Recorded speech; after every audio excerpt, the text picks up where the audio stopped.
नमस्कार दोस्तों, मेरा नाम है राजकीय वर्मा और आपका स्वागत है स्पोर्ट्स रिपोर्टर पर। हम आपके लिए एक बार फिर लेकर आए हैं एक और क्रिकेट से जुड़ी हुई रिपोर्ट। भारत ऑस्ट्रेलिया में टेस्ट मैच खेल रहा है और चौथे टेस्ट मैच में जो परिणाम सामने आए हैं, जाहिर सी बात है कहीं ना कहीं जिस बात की हम आशंका जता रहे थे कुछ उसी तरह के परिणाम भी आए। इस पर डिटेल में बात करेंगे। मेरे साथ मेरे सहयोगी और यंग क्रिकेट एक्सपर्ट है राम वैष्णव। राम, आपका बहुत बहुत स्वागत है। Thank you sir. आपको हम 10 वो कारण बताएंगे जो कि इस पूरी की पूरी हार की वजह बने थे। और शुरुआत में भी इससे पहले जो हमने वीडियो बनाए थे, कहीं ना कहीं राम जो हमने बातचीत की थी कि ऑस्ट्रेलिया का स्कोर 450 से ज्यादा रहेगा और इंडिया की हालत कैसी रहनी है, बिल्कुल तकरीबन वो सटीक बैठा। बिल्कुल बिल्कुल। इस तरह हम भी नहीं चाह रहे थे क्रिकेट फैन होने के नाते कि ये नतीजे आए, लेकिन जिस तरह से भारतीय क्रिकेट टीम परफॉर्म कर रही है और खास तौर से जो सीनियर खिलाड़ी हैं उनकी परफॉर्मेंस पर लगातार सवाल उठ रहे हैं। रोहित शर्मा और विराट कोहली आखिरकार करना क्या चाह रहे हैं, ये तमाम क्रिकेट प्रेमी जानना चाहते हैं। लेकिन चलिए बात करते हैं जो चौथा टेस्ट मैच हुआ उसमें वो 10 हार के कारण क्या थे। सबसे पहले बैड टीम सिलेक्शन, क्या कहते हैं राम इसको लेकर? देखिए, बैड टीम सिलेक्शन के बारे में मैं कहना चाहूंगा जो हमारे जो सीनियर प्लेयर्स हैं वो परफॉर्म नहीं कर पा रहे, पहला पॉइंट तो ये। और जो हमारे जो पिछला जो बॉर्डर गावस्कर ट्रॉफी हुआ था उसमें एज अ कैप्टन की जो भूमिका निभाई थी अजिंक्य रहाणे ने, जिन्होंने मेलबर्न में 100 भी बनाए थे। और हमारे साथ थे चेतेश्वर पुजारा, जिन्होंने ढाल की तरह खड़े रह के टीम के लिए रन बनाए थे, अपनी छाती पे अपने हाथ पे उन्होंने बॉलें खाई थी। तो एक वो चीज है कि जो हमारे जो सीनियर खिलाड़ीज हैं, जैसे अजिंक्य रहाणे हो गए, हमारे चेतेश्वर पुजारा हो गए, जिन्होंने पिछली बार परफॉर्म किया तो उनको इस बार सिलेक्ट ही नहीं किया गया। तो ये एक कारण रहा है कि जिन्होंने परफॉर्म किया है उनको सिलेक्शन नहीं मिला है। तो एक कारण रहा है कि जिस वजह से एक बैड टीम सिलेक्शन हुआ है। यानी कि ये माने जो कमिटमेंट चाहिए खास तौर से सीनियर प्लेयर से, क्योंकि सीनियर प्लेयर एक एग्जाम्पल सेट करता है अपने यंगस्टर्स के सामने, वो सेट करने में वो कमिटमेंट जो खास तौर से विराट कोहली और रोहित शर्मा से मिलनी चाहिए नहीं दिखी, वो नहीं दिख रही है। बिल्कुल बिल्कुल। अगर इन दोनों सीरीज में बात करें एक बार फिर से दोनों ही प्लेयर फेल रहे हैं। बिल्कुल बिल्कुल। अगर विराट कोहली और रोहित शर्मा के मैं आपको इस साल के स्टैट्स उठा के दिखा दूं तो इनके तो रन ही नहीं आए बिल्कुल भी। न्यूजीलैंड में भी ये 3-0 पे गए हैं और जो हमारा बांग्लादेश हुआ, बांग्लादेश के अगेंस्ट में इनके रन ही आई नहीं है। पहली इनिंग की बात कर लेते हैं। पहली इनिंग में 369 रन भारत ने बनाए थे ऑस्ट्रेलिया के 474 रन के जवाब बिल्कुल में। बिल्कुल। अब रोहित शर्मा 3 रन पर यहां आउट हो गए थे। कोहली की बात करें तो 36 रन ही वो स्कोर बोर्ड पर जोड़ पाए थे और ये परफॉर्मेंस लगातार इसी तरह की चल रही है दोनों बड़े दिग्गज प्लेयर्स की। और ये भारतीय क्रिकेट के लिए ना केवल टेस्ट मैच में बल्कि T20 हो या फिर वनडे, ये मुश्किलें पैदा कर सकता है भविष्य में। और लगातार बात होती है कि ये तमाम प्लेयर्स जो हैं आईपीएल के अंदर अच्छा परफॉर्म करते दिखाई देते हैं, लेकिन जहां भारत को जरूरत होती है वहां पर ये मुश्किलें नजर आती है। और क्या ऐसे कारण रहे टीम सिलेक्शन में ही जो कुछ और दूसरे प्लेयर्स को चुना जाना चाहिए था या चुना जा सकता था जिससे एक अच्छी स्ट्रॉन्ग टीम हो सकती, क्योंकि ऑस्ट्रेलिया को बीट करना है तो आप गुंजाइश नहीं छोड़ सकते हैं कहीं। बिल्कुल बिल्कुल बिल्कुल। टीम सिलेक्शन में मैं एक ये कहना चाहूंगा कि एक हमें एक्स्ट्रा फास्ट बॉलर की भी जरूरत थी। जब कुका बॉलर फास्ट बॉलर पर आएंगे क्योंकि जसप्रीत बुमराह के ऊपर भी बहुत ज्यादा जिम्मेदारी उनके कंधों के ऊपर देखी जा रही है और वहां ये जिम्मेदारी भी इसको भी एक कंट्रीब्यूट करना पड़ेगा बाकी हमारे बॉलर्स को, और कुछ अच्छे बॉलर्स वहां पर होने चाहिए। वो एक कमी भी यहां पर दिखाई दी। चलिए दूसरे कारण की तरफ चलते हैं, बैड टीम कोऑर्डिनेशन। इसको किस तरह से देखते हैं? क्योंकि एक कोऑर्डिनेशन जब तक अच्छा नहीं होगा टीम के बीच में तो आप अच्छे रिजल्ट्स नहीं दे सकते। और यही कारण है कि लगातार एक के बाद एक न्यूजीलैंड के बाद अब ऑस्ट्रेलिया में भी भारतीय क्रिकेट टीम को मुंह की खानी पड़ रही है। बिल्कुल बिल्कुल। मैं आपको इसमें ये बताना चाहूंगा जो बैड कोऑर्डिनेशन है टीम का, एक तो जो हमारी जो बिटवीन द विकेट जो बैटिंग हो रही थी टीम की, उसमें जो बैड कॉल्स आ रही थी, जैसे कि अब यशस्वी ने शॉट खेला शॉर्ट लेग की तरफ, तो उसमें जो विराट कोहली उसने यस बोला और जो यशस्वी जायसवाल वो भी यस करके भागे, लेकिन बाद में विराट कोहली ने बोल दिया नो। तो ये एक बैड कोऑर्डिनेशन आ गया कॉल्स का।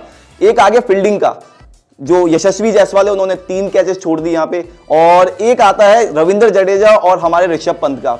पिछली इनिंग में उनकी भी ये सेम प्रॉब्लम देखी गई, पहले ऋषभ पंत आउट होने से बचे, फिर हमारे जडेजा जी आउट होने से बचे। तो ये एक बैड कोऑर्डिनेशन है जिसको सुधारना बहुत ज्यादा जरूरी है। लेकिन सबसे बड़ी बात ये है कि ये एक एक्सपीरियंस क्रिकेट टीम है, कोई गली मोहल्ले के क्रिकेटर्स नहीं है जहां हम इस तरह की चूक जो है आज के दौर में उसको एक्सेप्ट नहीं किया जा सकता। ये अपने आप में बड़ी बात है। तीसरे कारण की बात करते हैं, सीनियर्स का परफॉर्म ना करना, जिसका जिक्र हमने शुरुआत में भी किया, और दूसरी इनिंग की भी बात कर ले, क्योंकि जिस तरह से अगर देखें, पहली इनिंग में ऑस्ट्रेलिया ने 474 रन बनाए, एक बड़ा स्कोर खड़ा कर दिया था भारत के सामने, और यहां से कहीं उम्मीद लग नहीं रही थी कि भारतीय जो बैटर्स है वो वापसी करा सकते हैं टीम को, लेकिन फिर भी दूसरी इनिंग में अच्छा स्कोर जो 369 रन का भारतीय बैटर्स ने बनाया, और इसमें जो सबसे ज्यादा योगदान रहा यशस्वी जायसवाल की बात कर ले, 82 रन थे, और नितेश रेड्डी ने सेंचुरी मारी 114 रन, और 50 रन वाशिंगटन सुंदर के थे। तो ये जो 3-4 प्लेयर्स थे, इन्होंने अच्छी बैटिंग की और इसकी वजह से यहां तक पहुंचे। लेकिन जो दूसरी इनिंग की बात कर ले, दूसरी इनिंग में पूरी की पूरी गेम यहां पर पलट गई।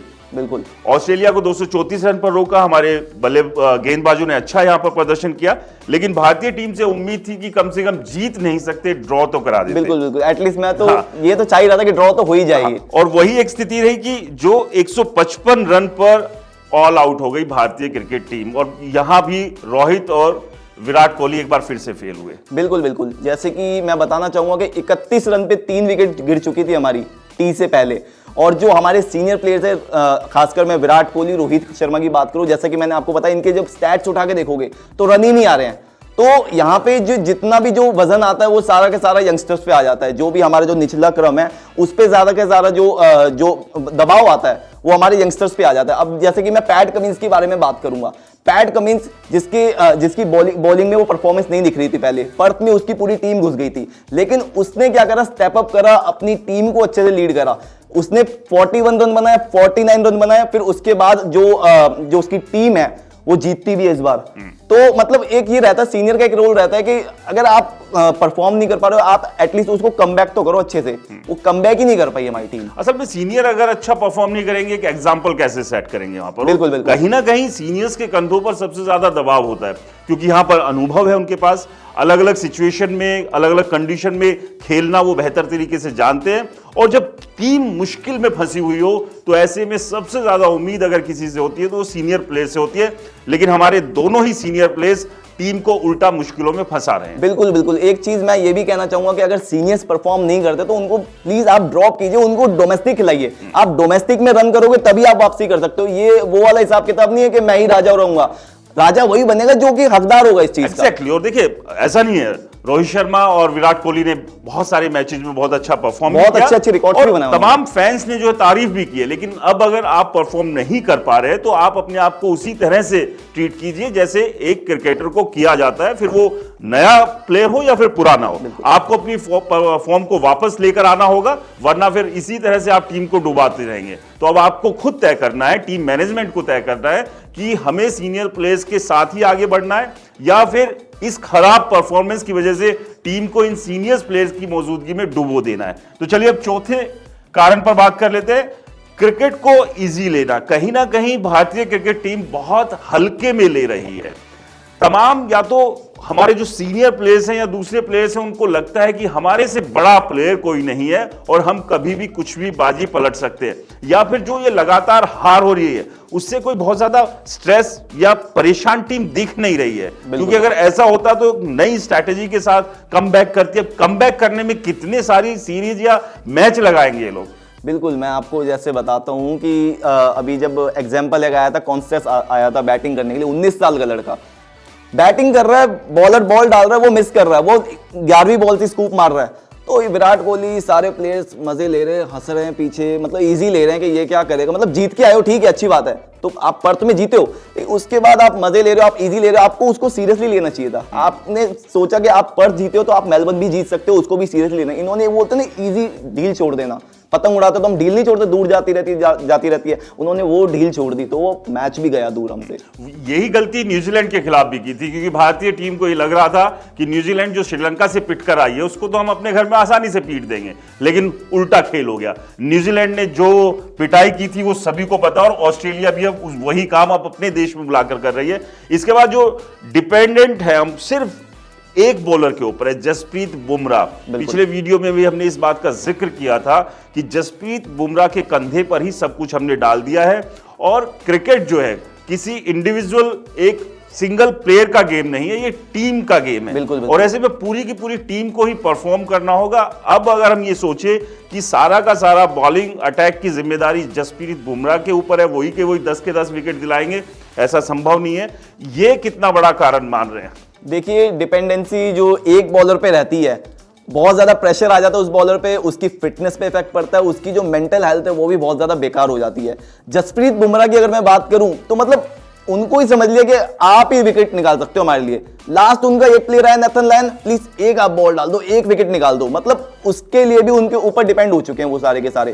तो एक बॉलर पे आप डिपेंड नहीं रह सकते। कल को एक बड़ी टेंशन ये हो सकती है क्योंकि 25-25 ओवर करीब इतने ओवर जो है एक इनिंग में जसप्रीत बुमराह करा रहे हैं, और ये एक फास्ट बॉलर के लिए बहुत बड़ा नंबर है, और ये फिटनेस के ऊपर इसका सीधा सीधा असर आएगा। बिल्कुल बिल्कुल बिल्कुल, बहुत ज्यादा असर आएगा इससे। और जो अभी रिसेंटली जब अभी जसप्रीत बुमराह से बोला गया था कि आप और ओवर डालोगे, तो बोल रहे मेरे से हो गया, मैं नहीं डाल पाऊंगा। वो मैंने भी सुना था, मैच देख रहा था उस टाइम पे। तो एक मतलब प्लेयर की मेंटल हेल्थ पे बहुत ज्यादा इफेक्ट पड़ता है। अगर आप 28 ओवर डलवा दिए लगातार, तो वो तो फिटनेस पे इफेक्ट पड़ेगा ही। जाहिर सी बात है कि देखिए, एक फिटनेस है, आप एक कैपेसिटी से ज्यादा कुछ नहीं कर सकते। अगर कोई व्यक्ति 50 किलो का वजन उठा सकता है, उसके ऊपर आप 60 डाल देंगे चल जाएगा, लेकिन 150 केजी आप डाल देंगे तो आप समझिए उसकी कमर तो टूट जाएगी। और ये काम जसप्रीत बुमराह के साथ हो रहा है। फ्यूचर में जसप्रीत बुमराह के साथ जिस तरह का ये खिलवाड़ किया जा रहा है, ये मुश्किलें पैदा करेगा भारतीय क्रिकेट टीम के लिए, क्योंकि ये एक बड़ा स्टार प्लेयर है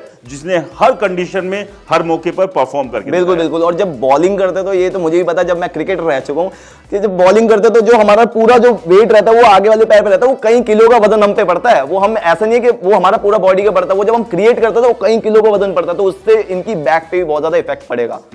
चलिए अब छठे कारण पे बात कर लेते हैं, और सारा का सारा जो प्रेशर है वो यंगस्टर्स के ऊपर है। बिल्कुल बिल्कुल बिल्कुल। और अभी तक एक अच्छी बात भी है कि जो नए प्लेयर्स आ रहे हैं वो परफॉर्म कर रहे हैं उस सिचुएशन में जहां हमारे सीनियर्स फेल हो रहे हैं। बिल्कुल। तो यानी कि भविष्य के लिए एक नई लाइन तो तैयार हो रही है, लेकिन उसको पूरी तरह से मजबूत होने में समय लगेगा। बिल्कुल, तो जो यंगस्टर्स के ऊपर भी प्रेशर आ रहा है, क्योंकि जब एक सीनियर प्लेयर फेल होता है तो दो तरह की सिचुएशन आती है यंगस्टर के ऊपर, कि एक तो वो खुद को परफॉर्म करना है, उसका प्रेशर उसके ऊपर है, और दूसरा जो सामने उसको सिचुएशन दिख रही है कि मेरे से बड़ा प्लेयर जो है वो ढेर हो रहे हैं सामने वाली विरोधी टीम की गेंदबाजी के सामने, मेरा तो क्या हाल होगा। मैं बताता हूँ कि जैसे जितने भी हमारे जो सीनियर प्लेयर्स हैं, ये सब हथियार डाल चुके थे, सब घुटने टेक चुके थे। ये फिर सोचते सारा का सारा जो प्रेशर डालना है, ये जो यंग कंधे हैं ना, इन पे डालना है। तो सारा का सारा, अब जैसे नीतीश रेड्डी है, इन्होंने 100 बनाए, यशस्वी जायसवाल है, पहले 82 फिर 84, मतलब सारा का सारा प्रेशर इन पे ही डाला हुआ है। अगर ये नहीं होते ना, ये और बुमराह नहीं होते, यंगस्टर और हमारे बुमराह नहीं होते, तो मैच यहां तक भी नहीं आता, मैच तो कब का ही नहीं पड़ेगा। 100 से नीचे ही जो है ये बिल्कुल बिल्कुल बिल्कुल। एग्रेशन की कमी है या कुछ ज्यादा एग्रेशन देखा जा रहा है, जिसकी वजह से टीम की परफॉर्मेंस और जो रिजल्ट्स आ रहे हैं उसके ऊपर उसका इम्पैक्ट नजर आ रहा है? पाजी, एग्रेशन की बारे में मैं आपको बताऊं तो एग्रेशन इज ओके, एक हद तक एग्रेशन ठीक लगता है। मोहम्मद सिराज की जब ट्रेविस हेड के साथ कंट्रोवर्सी हुई, उसके बाद क्या हुआ, विकेट एक आई, लेकिन उसके बाद से फिर 0 रहे। हालांकि कल विकेट आई थी इनकी, लेकिन वो कुछ इफेक्ट नहीं पड़ा मैच में। विराट कोहली और कॉन्स्टेंस, विराट कोहली ने तो जान पूछ के किया, वो हमें साफ साफ दिख रहा था। कॉन्स्टेंस की उसके बाद क्या हुआ, रन लगी नहीं लगी। ओ रिजल्ट देखो यार, ऑस्ट्रेलिया को देखो, चुपचाप अपने, पहले एक टाइम था कि वो अपने घर में ही लोग दूसरों को ट्रोल करते थे, दूसरी टीम्स को। अब देखो वो चुपचाप आए, चुपचाप मैच जीत के भी चले गए। तो एक शांति वाला माइंडसेट रहना ही बहुत जरूरी है। एग्रेशन ओके है, कुछ हद तक ठीक लगता है, बस मेंटेलिटी आपकी क्या होनी चाहिए, शांत रह के आपको मैच खेलना चाहिए और आगे बढ़ना चाहिए। और अगर करना भी है तो जहां करने की जरूरत है वहां कीजिए। दिखा ऑस्ट्रेलियन प्लेयर्स का भी, जब वो फील्डिंग कर रहे थे, यशस्वी जायसवाल को परेशान कर रहे थे। खैर, इसके अलावा जो एक्स्ट्रा बॉलर्स की जो जरूरत है, जिसकी हम बात भी कर रहे थे, क्योंकि आकाशदीप थे, सिराज थे और जसप्रीत बुमराह थे। बिल्कुल। क्या यहाँ एक और चौथे बॉलर की, फास्ट बॉलर की जरूरत थी? अगर वो होता तो अलग एक सिचुएशन, एक अलग नतीजे, अलग रिजल्ट्स देखने को मिलते हैं हमें चौथे। बिल्कुल बिल्कुल, एक अलग फास्ट बॉलर होना बहुत ज्यादा जरूरी था। वो चाहे आप सिराज के बदले लेते, वो चाहे आप आकाशदीप के बदले लेते, क्योंकि देखिए ऑस्ट्रेलिया है, वो वहां पे पिचेस का पता नहीं रहता, पिचेस कब बदल जाती है, कब आपकी नॉर्मल रहेगी। कूकाबूरा का जो आपका बॉल रहता है वो काफी ओवर्स के बाद में वो 130 132 से ऊपर जाता ही नहीं है। तो उस टाइम पे अब सारा का सारा जो आपने ओवर का जो बर्डन है वो बुमराह पे डाल दिया, वो तो थक जाता है। तो एक इस सिचुएशन में ऐसे बॉलर की आपको जरूरत है जो आपको 140 प्लस मार के दे। अब जैसे कि जडेजा आज बैटिंग कर रहे थे, स्टार्क ने क्या किया, आगे का बॉल डाला, वो छपाक मार के ऊपर से गया, उनके एज लग के पीछे लगा। मतलब बॉल ऐसा डाला उन्होंने कि ठंडे पानी में जैसे किसी का मुंह डुबो देते हैं ना, छपाक से आवाज आती है, वैसे उन्होंने बॉल डाला। तो ऐसा एक बॉलर हमें चाहिए था, तो जो कि सामने वाली टीम को 140 की स्पीड में बॉल डाल के मतलब छपाक करवा दे एक तरह से। लेकिन वो छपाक कहीं और ही हो रहा है। बिल्कुल। इसके अलावा एम्पायरिंग पर भी बहुत ज्यादा सवाल उठे, खासतौर से यशस्वी का जो कैच आउट दिया गया। बिल्कुल। इसके अलावा भी कई और डिसीजन थे। क्या ये भी एक विलेन बना है भारतीय टीम के लिए इस चौथे मैच में? बिल्कुल, मैं आपको बताऊं तो देखिए, जो एम्पायरिंग आज हुई है उससे मैं बहुत ज़्यादा डिसअपॉइंटेड हुआ हूं। जैसे कि अब उन्होंने वो एक हुक शॉट मारा, उसमें जो आपका स्नीको है उसमें बिल्कुल स्नीक तो दिखाई नहीं है। उसमें अगर दिखता तो चलो आउट होता। हम स्टार्टिंग से क्या वो ट्रेडिशनल क्या बना हुआ है कि वो जो हमारा DRS है उसमें अगर वो आता है, स्पाइक आता है तो आउट है। उसमें बिल्कुल स्पाइक नहीं आया और बिना स्पाइक के आप आउट दे रहे हो, तो ये तो एक मतलब रॉन्ग थिंग ही हो गई ना एक तरह से। सुनील गावस्कर ने भी इस बात को गावस्कर साहब भी सभी ने कोट किया कि जब टेक्नोलॉजी का क्या सर में मारोगे, बिल्कुल उसको भरोसा नहीं कर रहे। गावस्कर साहब ने भी और जितने भी तमाम इंडियन फैंस थे सबने इतना ज्यादा ट्रोल किया और क्रिकेट ऑस्ट्रेलिया को, एम्पायर को, जो भी, और जो अगर टेक्नोलॉजी चाहिए नहीं तो आप एम्पायर के भरोसे चलो। एम्पायर ने तो नॉट आउट दिया था जो ऑन फील्ड है, जो आपके थर्ड एम्पायर है उनको पूरा दिख नहीं रहा फिर भी उन्होंने आउट दिया, तो ये गलत चीज है।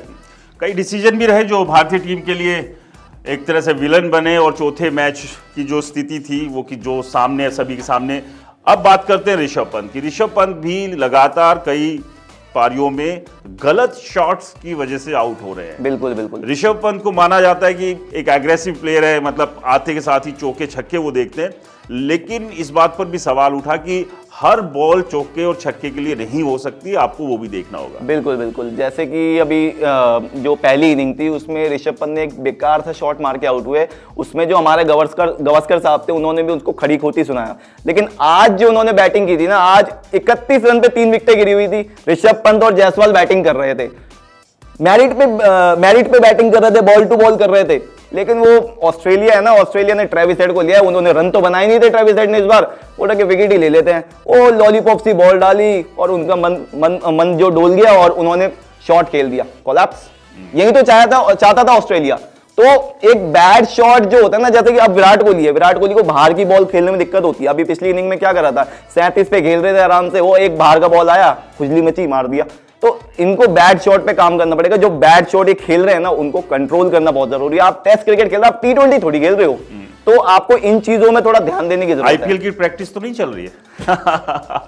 चलिए खैर, ये 10 वो बड़े कारण रहे जिसमें जो चौथा क्रिकेट टेस्ट मैच था उसे भारतीय टीम हार गई। तमाम फैंस एक बार फिर से निराश हुए। उम्मीद यही थी कि भारतीय टीम इस मैच को जीतेगी। अब ये देखना होगा कि 5वें मैच में हमारे सारे धुरंधर क्या करामात करते हैं। इसी तरह से मुंह नीचे करके निराश होकर मैदान से पवेलियन की ओर लौटते नजर आएंगे, या फिर कुछ स्थिति को ठीक करेंगे अपनी गलती से। 5वां अगर ड्रॉ नहीं हुआ तो WTC तो गया हाथ से। तो आप समझिए कि अब अगर WTC में भी बने रहना भारतीय टीम को ये 5वां मैच तो हर हाल में जीतना पड़ेगा। खैर, भारतीय टीम की परफॉर्मेंस को लेकर आपका क्या कहना है, हमें कमेंट्स कर जरूर बताएं। और स्पोर्ट्स रिपोर्टर आपके लिए लगातार तमाम बाकी खेल से जुड़ी हुई अपडेट्स और खबर लेकर आता रहेगा, और खास तौर से क्रिकेट से जुड़ी हुई तमाम अपडेट्स स्पोर्ट्स रिपोर्टर पर आप देख सकते हैं। नमस्कार।